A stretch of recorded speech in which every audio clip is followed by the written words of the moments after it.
नमस्कार मित्रांनो हे आहे खोपोली नगर परिषदेचं भोंगळ कारभार। खोपोली शहरातील अंतर्गत रस्ते खोपोलीमध्ये भूमिगत गटार योजनेच्या अंतर्गत खोदण्यात आले होते। उत्कृष्ट असे डांबरी रस्ते होते, परंतु खोपोली नगर परिषदेने ते भूमिगत गटार योजनेअंतर्गत मधोमध खोदून ठेवले।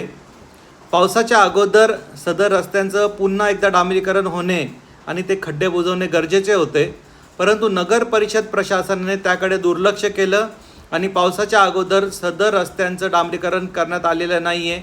आज रस्त्याच्या मधोमध असे खड्डे पडलेले आहेत, त्यामुळे नागरिकांना प्रचंड असा त्रास सहन करावा लागत आहे।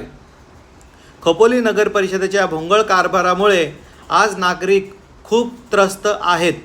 याला जबाबदार फक्त आणि फक्त खोपोली नगर परिषद आहे।